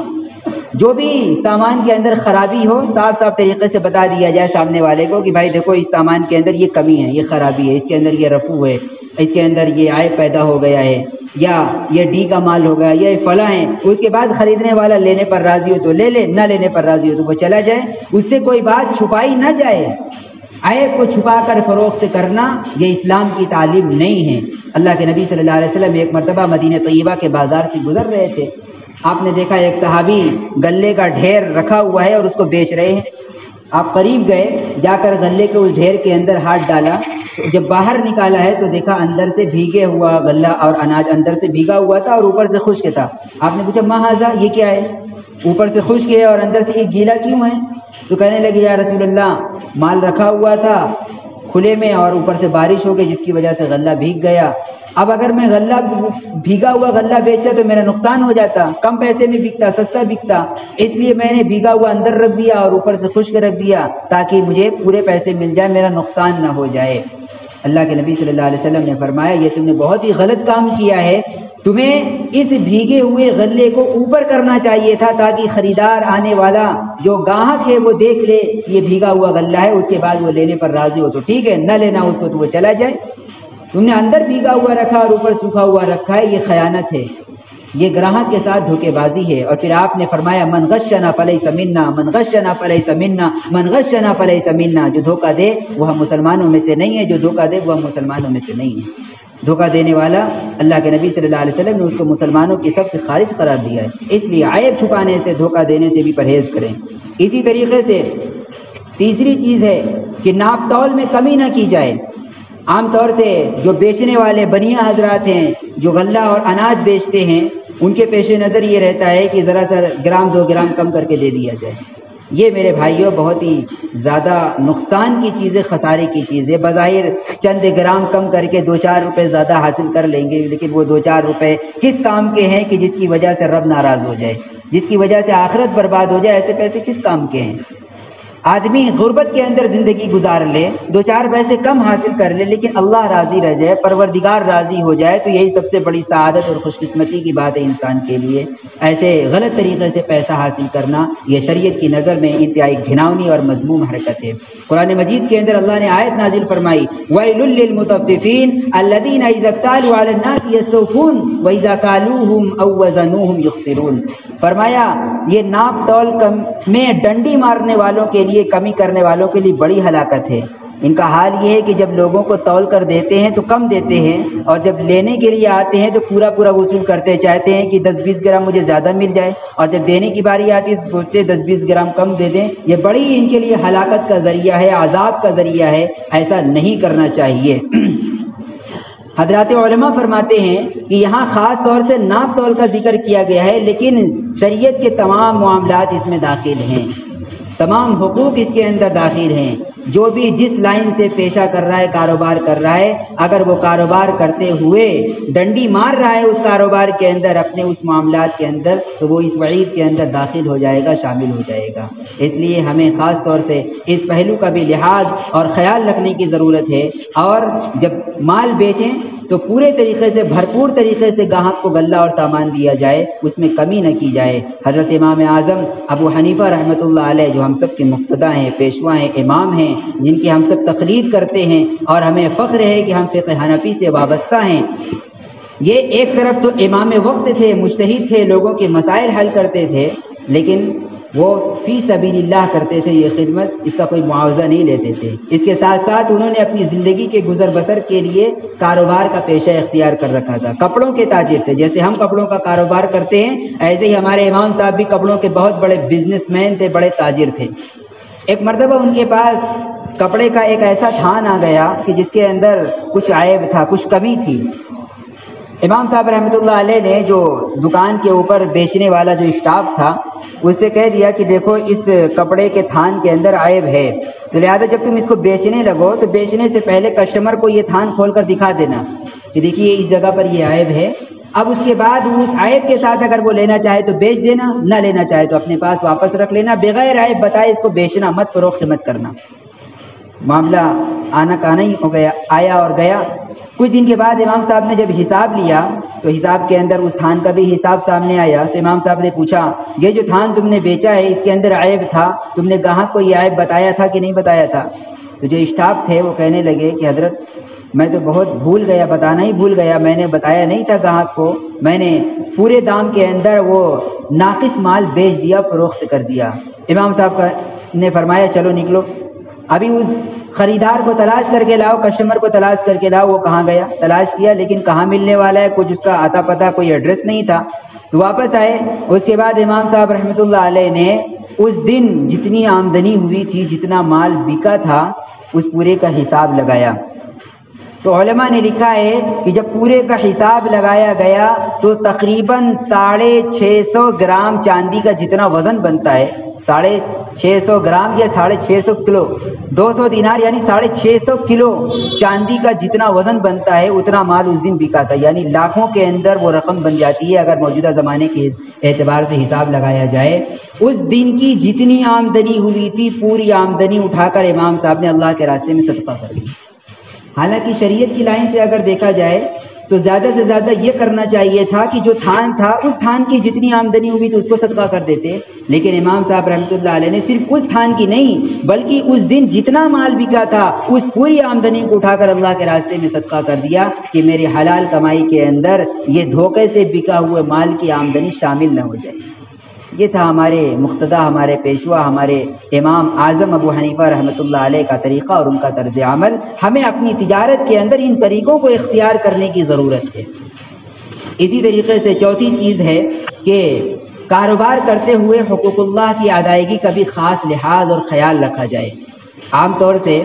ہوتا یہ ہے کہ جب کاروبار میں ذرا سا مندہ آ جائے تو اس وقت تو لوگوں کو مسجد کی یاد آ جاتی ہے، کچھ اللہ یاد آ جاتا ہے، آ کر کچھ نمازوں کا اہتمام ہونے لگتا ہے، لیکن جیسے ہی سیزن آ جائے، کاروبار میں خوب فروغ ہو، خوب ترقی ہو، خوب پارسل پہ پارسل کسے جا رہے ہوں اور خوب مال پر مال روانہ ہو رہا ہو، تو اس دور کے اندر پھر آدمی یاد الہی سے غافل ہو جاتا ہے، اللہ کو بھول بیٹھتا ہے۔ پھر مسجد سے صدائیں ہو رہی ہوتی ہیں، حی علی الصلاۃ، آؤ نماز کی طرف، حی علی الفلاح، آؤ کامیابی کی طرف، لیکن ہم دیکھ رہے ہوتے ہیں کہ اگر مسجد میں جائیں گے تو نقصان ہو جائے گا، ہمارا ایک پارسل رک جائے گا، اتنی دیر کے لیے ہمارا کاروبار رک جائے گا، اس لیے ابھی کامیابی مسجد میں جانے میں نہیں، ابھی کامیابی تو پارسل لگانے میں، ابھی کامیابی تو مال فروخت کرنے میں ہے، پیسہ آ رہا ہے، یہ نہ کامیابی ہوگی کہ مسجد میں جائیں گے تو پیسے کا نقصان ہوگا، وہ کامیابی ہو جائے گی۔ یہ ہم حقوق اللہ کے اندر جو کمی کوتاہی کرنے لگتے ہیں، یہ بظاہر تو ہمیں اس کا بہت اچھا فائدہ بینیفٹ نظر آتا ہے، لیکن حقیقت کے اندر پھر ایسی تجارت کے اوپر اللہ کی طرف سے عتاب، وعید اور اللہ کی ناراضگی برسنے لگتی ہے۔ ایسی تجارت کے اندر برکت نہیں ہوتی، ایسے مال سے خاطر خواہ فائدہ انسان حاصل نہیں کر پاتا ہے، پھر وہ مال جیسے آتا ہے ایسے ہی غلط جگہوں پر خرچ بھی ہوتا ہے، پھر وہ رشوت میں جاتا ہے، پھر وہ چوری ہو جاتا ہے، پھر وہ غلط جگہوں پر خرچ ہونے لگتا ہے، صحیح جگہوں پر وہ مال خرچ نہیں ہو پاتا، اس لیے کہ وہ مال اللہ کو ناراض کر کے حاصل کیا گیا ہوتا ہے۔ اس لیے ہمیں تجارت کرتے ہوئے خاص طور سے حقوق اللہ کی ادائیگی کا بھی خاص خیال رکھنا چاہیے۔ قرآن مجید کے اندر اللہ رب العالمین نے ایک آیت نازل فرمائی ہے جو خاص طور سے دو صحابہ کے بارے میں نازل ہوئی ہے۔ مدینہ منورہ کے اندر دو صحابی تھے، ایک صحابی لوہار کا کام کرتے تھے، وہ لوہے کو پیٹ کر اس سے تلوار بناتے تھے، اور ایک دوسرے صحابی تھے جو سامان بیچتے تھے، سامان فروخت کرتے تھے۔ تو ان دونوں صحابی کا یہ حال تھا کہ جو لوہار صحابی تھے وہ ایسے پورا لوہا نیچے گرم ہے، ہتھوڑا اٹھا رکھا ہے، اب بس ایسے نیچے گرانے کی دیر ہے، یوں ہتھوڑا اٹھا ہوا ہے پیٹ کی طرف اس طریقے سے، اور فوراً اذان کی آواز کان میں، اللہ اکبر، فوراً ہتھوڑا پیچھے چھوڑ دیا اور مسجد کی طرف روانہ ہو گئے۔ چاہتے تو گرا سکتے تھے، کتنا وقت لگ جاتا، لیکن اس اذان کی آواز آ جانے کے بعد ہتھوڑا نیچے کرنے کو بھی گوارا نہیں فرماتے تھے کہ میرے اللہ کا حکم آ چکا ہے، اب میں کاروبار نہیں کر سکتا۔ اسی طرح جو دوسرے صحابی تھے جو سامان فروخت کرتے تھے، ان کا حال یہ تھا کہ ترازو کے اوپر غلہ رکھ چکے ہیں، ترازو اٹھا رکھا ہے تولنے کے لیے، فوراً اذان کی آواز آ گئی کہ اللہ اکبر، فوراً ترازو کو وہیں رکھ دیا، کسٹمر کو سامان بھی نہیں دیا۔ وہ سامنے والا کہتا بھائی اس کو تو تول کر دے دو، اتنی دیر میں کیا نقصان ہو جائے گا، لیکن فرماتے نہیں، میرے رب کی طرف سے ندا آ چکی ہے، پکار آ چکی ہے، اب اس کے بعد میرے لیے کاروبار کرنا جائز نہیں ہے، فوراً مسجد کی طرف روانہ ہو جاتے تھے۔ اللہ کو ان کی ادا اتنی پسند آئی کہ قرآن میں ان کی تعریف میں اللہ نے آیت بنا کر نازل فرما دی، رجال لا تلہیہم تجارت ولا بیع عن ذکر اللہ وإقام الصلاة وإيتاء الزكاة يخافون يوما تتقلب فيه القلوب والأبصار۔ فرمایا کچھ ایسے لوگ بھی، میرے ایسے بندے بھی ہیں کہ جن کو خرید و فروخت ہے، ان کی تجارت اللہ کے ذکر سے، اللہ کی یاد سے، نماز پڑھنے سے، زکوٰۃ ادا کرنے سے غافل نہیں کرتی ہے، مانے اور رکاوٹ نہیں بنتی ہے۔ یہ لوگ ایسے دن سے ڈرتے ہیں کہ جس دن کی انسان کے دل اور آنکھیں الٹ پلٹ ہو جائیں گی، یعنی قیامت کا دن۔ تو اللہ کی یاد سے یہ کبھی بھی غافل نہیں ہوتے ہیں، ہر لمحہ اللہ کی یاد ذہن و دماغ میں تازہ رکھتے ہیں، تجارت کر رہے ہیں تب بھی اللہ کا تصور ذہن کے اندر ہوتا ہے، اور جیسے ہی اللہ کی طرف سے بلاوا آ جاتا ہے فوراً تجارت چھوڑ کر اللہ کے مسجد کی طرف، اللہ کے گھر کی طرف روانہ ہو جاتے ہیں۔ تو علماء نے لکھا ہے کہ کاروبار کرتے ہوئے، تجارت کرتے ہوئے حقوق اللہ کی ادائیگی کا بھی خاص اہتمام ہو۔ اسی طریقے سے حرام چیزوں سے خاص طور سے اجتناب کیا جائے۔ کاروبار کے اندر آدمی جن چیزوں کو شریعت نے حرام قرار دیا ہے ان چیزوں کی خرید و فروخت نہ کرے، ان کو ذریعہ تجارت، ذریعہ آمدنی نہ بنائے، حلال چیزوں کا کاروبار کرے، تجارت کرے۔ قرآن حدیث شریف کے اندر صحیح ابن حبان کے اندر روایت ہے، اللہ کے نبی صلی اللہ علیہ وسلم فرماتے ہیں، ان اللہ اذا حرم شیئا حرم ثمنہ، اللہ تعالیٰ نے جب کسی چیز کو حرام قرار دے دیا تو اس چیز کی آمدنی کو بھی، اس چیز کے ثمن اور اس کی قیمت کو بھی حرام کر دیا ہے۔ لہذا جو حرام چیزیں ہیں آدمی ان کی طرف نظر اٹھا کر بھی نہ دیکھے، ان کو بیچنے کی کوشش نہ کرے۔ وقت بہت زیادہ ہو رہا ہے، میں چاہتا بہت زیادہ تفصیل کرنے کا مزاج بنا کر آیا تھا کہ کھول کھول کر ایک ایک چیز آپ کے سامنے ذکر کی جائے گی، لیکن چونکہ وقت زیادہ ہو رہا ہے اس لیے کہیں اکتاہٹ کا باعث نہ بن جائے۔ میں مختصراً ایک مثال دینا چاہتا ہوں اس کی کہ آج ہمارے کاروبار کے اندر حرام کس طریقے سے سرایت کیا ہوا ہے۔ ہم کپڑے کا کاروبار کرتے ہیں، کپڑے کی تجارت ہمارا خاص طور سے پیشہ اور مشغلہ ہے۔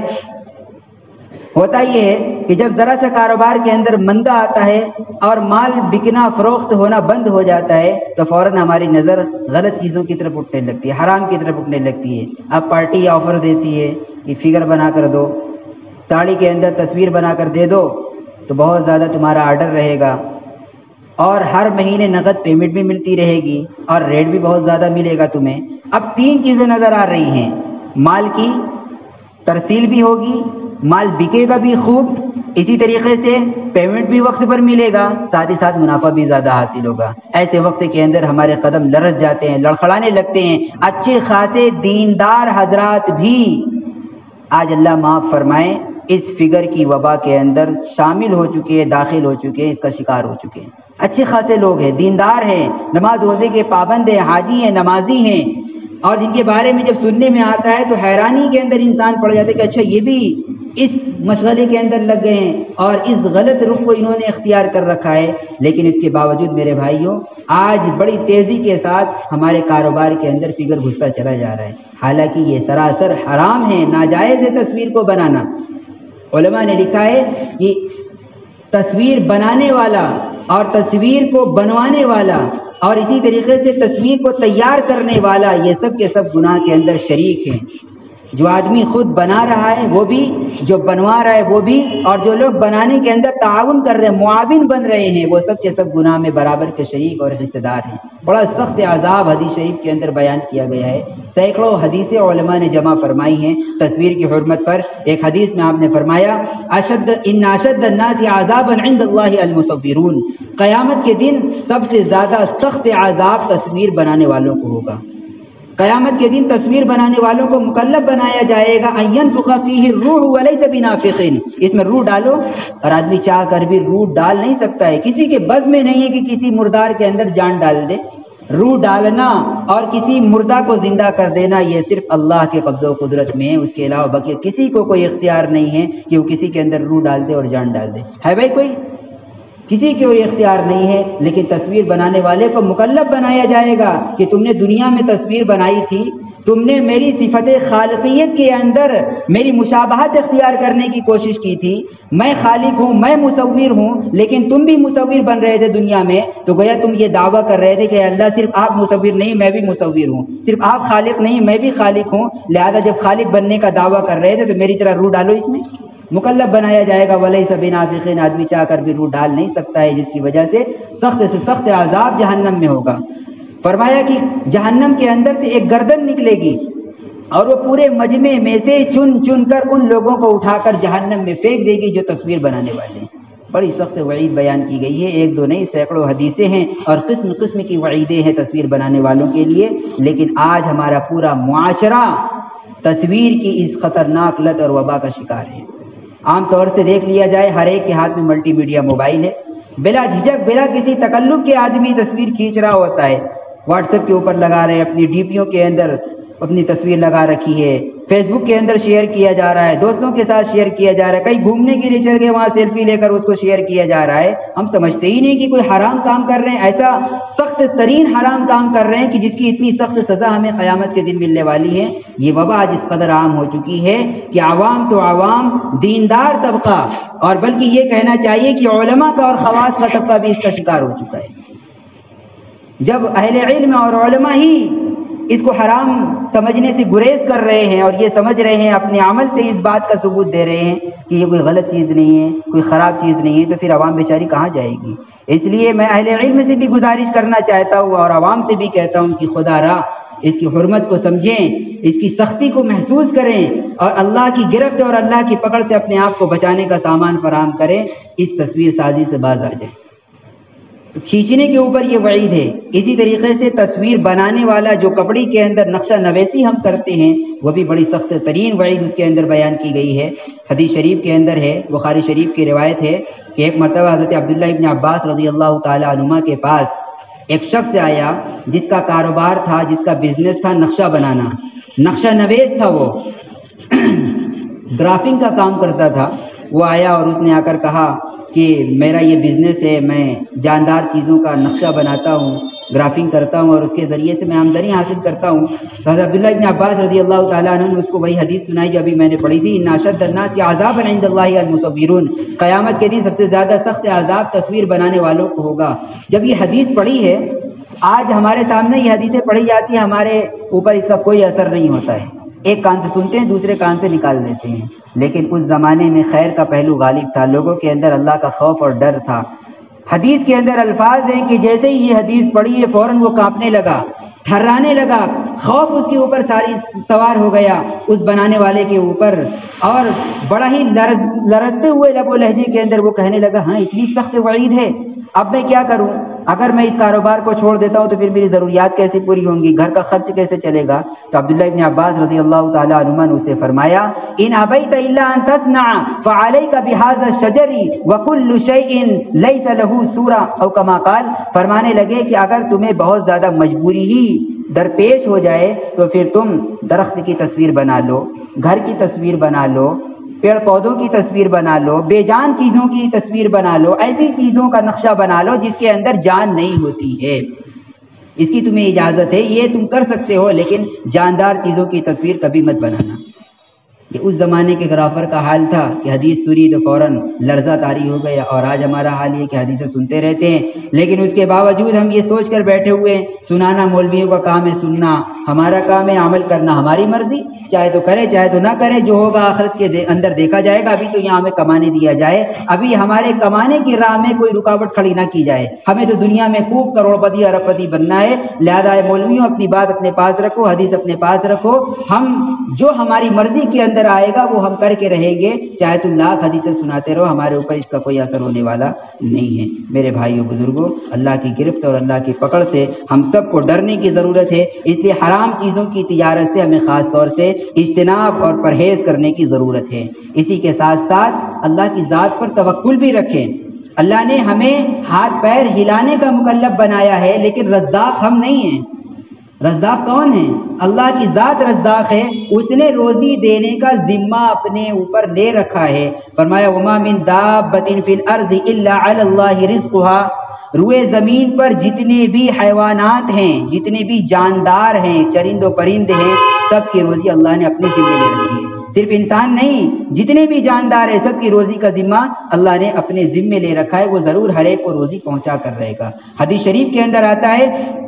کہ انسان کے پیچھے پیچھے اس کی روزی اس طرح دوڑتی ہے جیسے موت انسان کے پیچھے دوڑ رہی ہوتی ہے، جیسے ہر انسان کی موت اس سے قریب ہوتی رہتی ہے، اور جب تک اس کی انسان موت سے ہمکنار ہو کر رہتا ہے، اور ایک نہ ایک وقت ایسا آ کر رہتا ہے کہ انسان کو موت طاری ہو جاتی ہے، کوئی بھی موت سے بھاگ نہیں سکتا ہے، اسی طریقے سے کوئی بھی انسان اپنے مقدر کی روزی سے بھاگ نہیں سکتا ہے، وہ مقدر کی روزی اس کو مل کر رہے گی، ہر حال میں مل کر رہے گی، حلال طریقے سے کمائیں گے تب بھی ملے گی، حرام طریقے سے کمائیں گے تب بھی ملے گی۔ تو جب مقدر کی روزی مل کر رہے گی تو پھر آدمی حرام راستوں کو اختیار کیوں کرے؟ کوئی جائز ذریعے ملازمت اختیار کر لے، انشاءاللہ کوئی بھی بھوکا نہیں رہے گا، اللہ تعالیٰ کسی کو بھی بھوکا نہیں سلائیں گے۔ حدیث میں اللہ کے نبی صلی اللہ علیہ وسلم نے فرمایا لو توکلتم علی اللہ حق توکلہ لرزقکم کما یرزق الطیر تبدو بطانا تبدو خماسا وتروح بطانا، او کما قال، فرمایا اگر تم اللہ کی ذات پر اس طرح توکل کر لو، بھروسہ کر لو، وعدہ رزق پر اس درجہ تمہارا یقین ہو جائے جیسے کہ پرندے اللہ کی ذات کے اوپر بھروسہ کرتے ہیں، جس طرح بھروسہ کرنے کا حق ہے اس طریقے سے اللہ کی ذات پر بھروسہ کر لو، صرف ظاہری اور بناوٹی بھروسہ نہیں کہ زبان سے تو کہہ دیا کہ اللہ ہی روزی دینے والا ہے، لیکن جب کاروبار کے اندر گئے تو پھر اللہ بھول گیا، پھر ہم اپنے آپ کو رزاق سمجھنے لگے، یہ اعتماد نہیں ہے۔ فرمایا حق کا توکلی ہی، جیسا بھروسہ کرنے کا حق ہے اس طریقے پر بھروسہ کر لو تو اللہ تمہیں ایسے روزی دے گا جیسے ایک پرندے کو روزی دیتا ہے۔ پرندے کو روزی کیسے ملتی ہے؟ فرمایا کہ صبح جب وہ اپنے گھونسلے سے پرواز کرتا ہے، اڑان بھرتا ہے، تو اس کا پوٹا خالی ہوتا ہے، خالی پیٹ وہ نکلتا ہے، وَتَرُوحُ بِطَانًا، اور جب شام کو لوٹ کر اپنے گھونسلے میں واپس آتا ہے تو اس کا پوٹا بھرا ہوا ہوتا ہے۔ کھا پی کر اللہ تعالیٰ پورے دن کے اندر اس کی روزی کا انتظام فرما دیتے ہیں، جہاں اس کی روزی ہوتی ہے اس جگہ اس کو پہنچاتے ہیں، وہ اپنی روزی حاصل کرتا ہے، اور شام کو آ کر جب اپنے گھونسلے میں سوتا ہے تو بھر پیٹ سوتا ہے۔ اللہ تعالیٰ ایک جانور کو بھوکا نہیں سلاتے ہیں تو اشرف المخلوقات انسان، اور پھر انسانوں میں سے بھی اللہ نے خاص طور سے مسلمان بنا کر ہمارے اوپر جو احسان فرمایا ہے، جو اپنی قرب عطا فرمایا ہے، ہم مسلمانوں کو بھلا اللہ رب العالمین بھوکا سلا دیں؟ یہ ممکن نہیں ہے، یہ اللہ کی ذات سے بہت بعید ہے کہ کوئی انسان بھوکا سو جائے۔ اس لیے ضرورت ہے کہ اللہ کی ذات کے اوپر توکل ہو جائے، اعتماد اور یقین اللہ کی ذات پر پیدا ہو جائے ہمارا، کہ اللہ ہی رزق دینے والے ہیں، روزی دینے والے اللہ ہیں، رزاق اللہ ہیں، ہم اپنے رزاق نہیں ہیں۔ آج آدمی نمازیں کیوں چھوڑتا ہے؟ ہم کاروبار کے اندر ڈنڈیاں کیوں مارتے ہیں؟ اس لیے ہم سمجھتے ہیں کہ اپنے رزاق ہم ہیں، ہم کام کریں گے تو روزی ملے گی، کام نہیں کریں گے تو بھوکے مر جائیں گے۔ جو کاریگر حضرات ہیں، مشین چلانے والے حضرات ہیں، دیکھو نمازیں پڑھنے لوگ جا رہے ہوتے ہیں اور وہ اپنے کاروبار میں مست رہا کرتے ہیں، کہہ دو بھائی نماز پڑھنے چلو، نقصان ہو جائے گا، 2-4 میٹر کم ہو جائیں گے۔ یہ باتیں زبان سے کیوں نکل رہی ہیں؟ یہ اس لیے نکل رہی ہیں کہ ہم نے اپنا رزاق خود اپنے آپ کو سمجھ رکھا ہے۔ بھائی ہم اپنے رزاق نہیں ہیں، رزاق کون ہے؟ بتلائیے رزاق کون ہے؟ زبان سے بھی اقرار کیجئے تاکہ ہمارا ایمان مضبوط ہو۔ ہمارا رزاق ہمارا پروردگار ہے، اللہ رب العالمین کی ذات ہے، وہ ہر حال میں ہمیں روزی پہنچا کر رہے گا۔ اس لیے جو علماء نے لکھا ہے کہ اللہ کی ذات پر توکل ہو، اعتماد ہو، اور آخری بات مشکوک چیزوں سے بھی اپنے آپ کو بچایا جائے۔ جو مشتبہات ہیں، جو مشتبہ چیزیں ہیں، ان سے اپنے آپ کو بچائے۔ صرف حرام چیزوں سے بچا لینا کافی نہیں ہے، بلکہ جو مشتبہ چیزیں ہیں جن کا حلال ہونے میں اور حرام ہونے میں شبہ ہے، جن کے بارے میں کلیئر نہیں ہے کہ یہ حلال کے دائرے میں آئیں گے یا حرام کے دائرے میں آئیں گی، تو جب تک کوئی ایک پہلو کلیئر نہ ہو جائے، فائنل نہ ہو جائے، جب تک علماء سے اس کی تحقیق نہ کر لیں، اس وقت تک اس کو ہم اختیار نہ کریں، اس پر عمل پیرا نہ ہو۔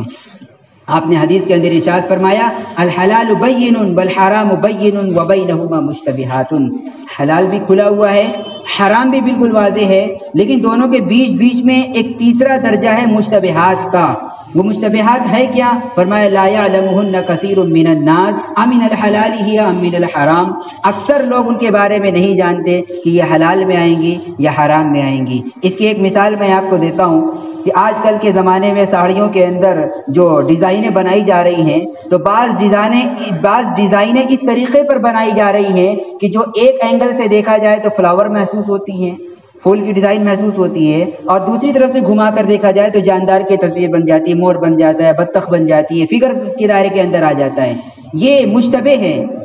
اس کے اندر حلال کا بھی پہلو آ سکتا ہے، حرام کا بھی پہلو آ سکتا ہے۔ ایک لحاظ سے دیکھا جا رہا ہے فگر بن رہا ہے، دوسرے لحاظ سے دیکھا جا رہا ہے نان فگر بن رہا ہے۔ یہ مشتبہات کے ضمن کے اندر اور دائرے میں آ رہی ہے۔ اس کے بارے میں اللہ کے نبی صلی اللہ علیہ وسلم کی تعلیم یہ ہے کہ ہمیں مشتبہات سے بھی اپنے آپ کو بچانا چاہیے، ایسی تصویروں کو، ایسی ڈیزائنوں کو بھی بچانے سے احتیاط کرنا چاہیے، پرہیز کرنا چاہیے۔ جب تک ماہر عالم کو دکھا کر اس کی تحقیق نہ کر لی جائے، پورا دل کا اطمینان نہ کر لیا جائے، تب تک ایسی ڈیزائنوں کو تیار کرا کے اس کو مارکیٹ کے اندر نہ بیچا جائے۔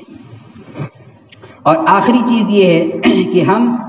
ہر حال کے اندر رزق حلال کا اہتمام کرنے والے بن جائیں۔ یہ چند اصول اور ضوابط حضرات اہل علم نے ایک کامیاب، ایک نفع بخش تجارت کے لیے متعین فرمائے ہیں، منضبط فرمائے ہیں۔ اگر ایک تاجر پیشہ حضرات اپنی تجارت کے اندر ان اصولوں کا خیال رکھتا ہے کہ سچ بولے، جھوٹ نہ بولے، ناپ تول میں کمی نہ کرے، دھوکے بازی سے کام نہ لے، حقوق اللہ کا پورا خیال رکھے، نماز روزے سے غافل نہ ہو جائے، اور اسی طریقے سے حلال چیزوں کی خرید و فروخت کرے، حرام ذرائع آمدنی سے اپنے آپ کو پورے طور سے بچائے، اللہ کی ذات پر توکل اور اعتماد کرے، اور مشکوک چیزوں سے بھی اپنے آپ کو بچانے کا اہتمام کر لے، تو پھر ایسی صورت میں اس کی یہ تجارت دنیا کے اندر انتہائی بابرکت تجارت ہوگی۔ اس کی یہ تجارت آخرت کے لحاظ سے اجر و ثواب کا ذریعہ بنے گی، اللہ اور اس کے رسول کی رضا اور خوشنودی حاصل ہونے کا ذریعہ بنے گی۔ اس لیے ہمیں ایسی ہی تجارت کو حاصل کرنے کی ضرورت ہے۔ آج کی سیرت نبوی کا،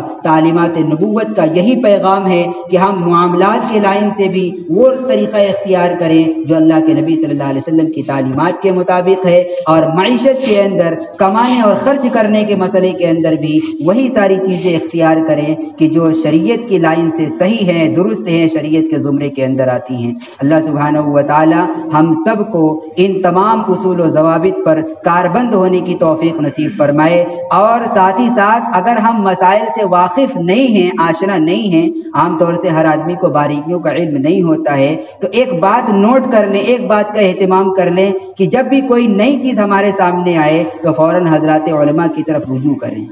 ان مسائل کو علماء سے پوچھیں، معلوم کریں۔ تجارت کے جو مسائل ہیں، کاروبار کرنے کے جو مسائل ہیں، وہ حضرات اہل علم سے سیکھیں۔ جس طرح نماز پڑھنے کا طریقہ ہم سیکھتے ہیں، اسی طریقے سے کاروبار کے مسائل کو بھی ہم حضرات اہل علم سے سیکھنے کا اہتمام کریں۔ حضرت عمر رضی اللہ تعالیٰ عنہ کا ارشاد ترمذی شریف کے اندر مذکور ہے، فرماتے ہیں لا یبیع فی سوقنا الا من قد تفقہ فی الدین،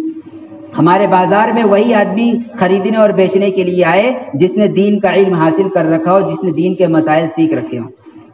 جو آدمی دین کے مسائل سے واقف نہ ہوا، ہمارے بازار میں خرید و فروخت کرنے کے لیے نہ آئے۔ یہ حضرت عمر رضی اللہ تعالیٰ عنہ کی تعلیم ہے، ہمیں ان تعلیمات پر عمل پیرا ہونے کی کوشش کرنی چاہیے۔ اللہ سبحانہ و تعالیٰ مجھے بھی، آپ تمام حضرات کو بھی عمل کی توفیق نصیب فرمائے۔ وآخر دعوانا ان الحمد للہ رب العالمین۔